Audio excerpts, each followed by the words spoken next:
بسم اللہ الرحمن الرحیم۔ رسول اللہ صلی اللہ علیہ وسلم نے ارشاد فرمایا کہ مجھ پر ایک ایسی آیت اتری ہے کہ کسی نبی پر سوائے حضرت سلیمان علیہ السلام کے ایسی آیت نہیں اتری۔ حضرت جابر رضی اللہ تعالی عنہ فرماتے ہیں کہ جب یہ آیت اتری بادل مشرق کی طرف چھٹ گئے، ہوائیں ساکن ہو گئی، سمندر ٹھہر گیا، جانوروں نے کان لگا لیے، شیاطین پر آسمان سے شعلے گرے۔ پروردگار عالم نے اپنی عزت و جلال کی قسم کھا کر فرمایا کہ جس چیز پر میرا یہ نام لیا جائے گا اس میں ضرور برکت ہوگی۔ حضرت ابن مسعود رضی اللہ تعالی عنہ فرماتے ہیں کہ جہنم کے 19 داروغوں سے جو بچنا چاہے وہ بسم اللہ الرحمن الرحیم پڑھے۔ اس کے بھی 19 حروف ہیں، ہر حرف پر ہر فرشتہ بچاؤ بن جائے گا۔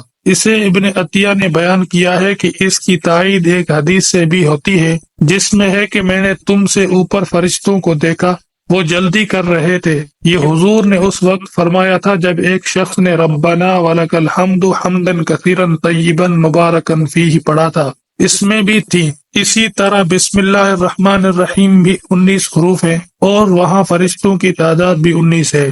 مسند احمد میں ہے کہ آپ صلی اللہ علیہ وسلم کی سواری پر آپ کے پیچھے جو صحابی سوار تھے ان کا بیان ہے کہ حضور اکرم صلی اللہ علیہ وسلم کی اونٹنی ذرا پھسلی تو میں نے کہا کہ شیطان کا ستیہ ناش ہو۔ آپ نے فرمایا یہ نہ کہو، اس سے شیطان پھولتا ہے اور خیال کرتا ہے کہ گویا اس نے اپنی قوت سے گرایا۔